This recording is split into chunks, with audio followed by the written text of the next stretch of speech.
All right, so talk a little bit more about the exam. Talk about the format of it. What does it entail? And I mean, after these sessions, and you guys can reach out to me personally, and we'll elaborate more. But in general, it's 180 questions. You get 230 minutes to complete the exam. So you got two options of taking the test, right? You can either go to an authorized training center, or you can take it from the comforts of your own home. I selected to take it at home. So what they would do is they will have a proctor that will monitor you virtually. And when you sit down, they give you an opportunity to have one monitor. So if you don't have a bigger display and you're looking to use your laptop, that's all you can use, your laptop. They will actually do a connection test to your machine to see if it's attached to anything else other than a keyboard and a mouse. So again, no secondary monitors. You only get one monitor. So you choose wisely, right? So if you use a laptop like I did, you will close the laptop and use your larger monitor. There will be nothing on your desk other than a mouse, a keyboard, and a laptop. If you use a secondary monitor, you add a laptop, you have to close it and use the larger monitor. All calculations that you use for earned value management and other math you may have to do, they give you a whiteboard on a screen, just like you have Notepad. You have to do your calculations there. No calculator, cell phone, none of it's allowed. Okay? Your desk, the area, when you scan, they actually going to scan the environment you're working in. So they will look at what's on the walls, what's on your desk, what's under the desk, what's in your hands. Based upon that proctor look, if they see any notes on your hand or on your arm, automatically you could probably never be part of PMI. Okay? Now, if you go to a proctor center, we have a proctor actually physically there in a testing center. You can sit there. You have to take all 180 questions, sit at the desk. You can never go to the bathroom. You can't bring anything in to drink. You have to sit there for the total duration until the exam's done. Now, I would say it was beneficial for me to take it from home because they offered 2 10-minute breaks, right? So if you look at the test being in 3 major sections, once you finish section 1, you can take a 10-minute break. And it comes on the screen. Would you like to take a break? You can decline the break and move to the next section. The whole point of that is, once you get it, and again, each section's not time. It's total throughput of time that you have, 230 minutes.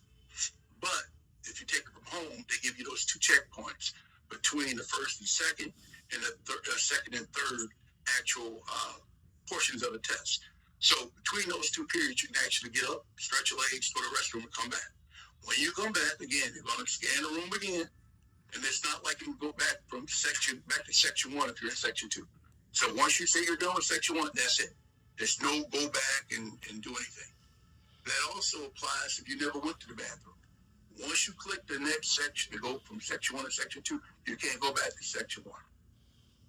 Okay? Most of the questions, there'll be multiple choice. Ashkash, question? Hi, Jonathan. So just to make sure, are you saying we don't get the break if we go to the center, or Correct. do get? Correct. You don't. If you go to a testing facility, you have to sit there and take all 180 questions. Okay? Okay. Thank you. You're welcome. Any other questions before I move on? Yeah, I have one question. Okay, go.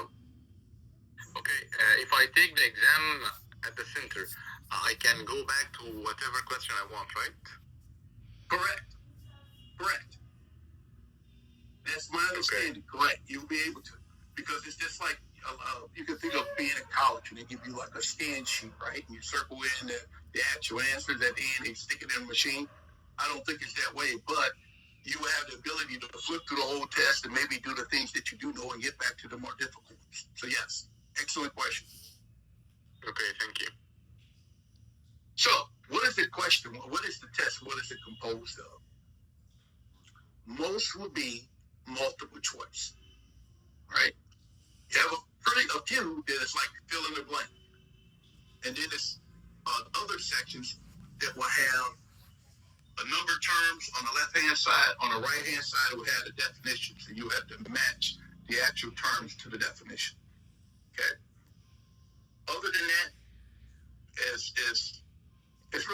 your knowledge.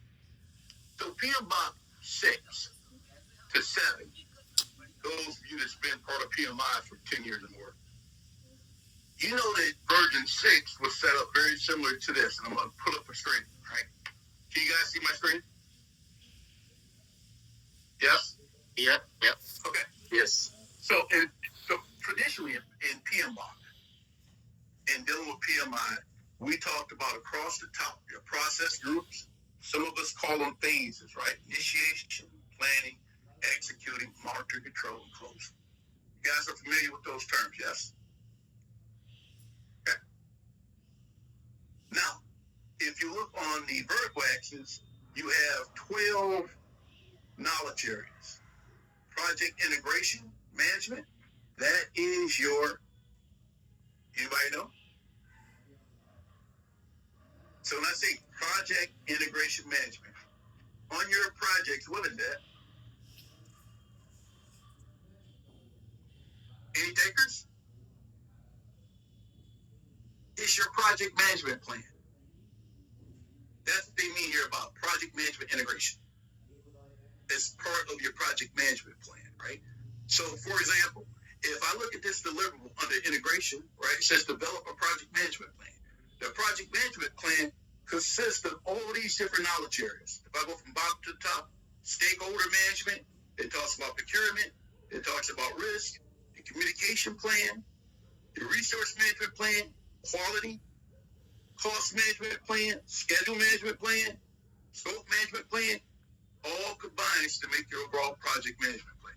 So for those of you that's been quote-unquote project manager, program manager, this would be second nature to you. Sam, go.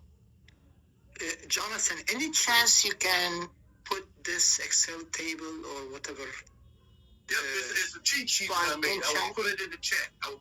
Great, thank you. Yep.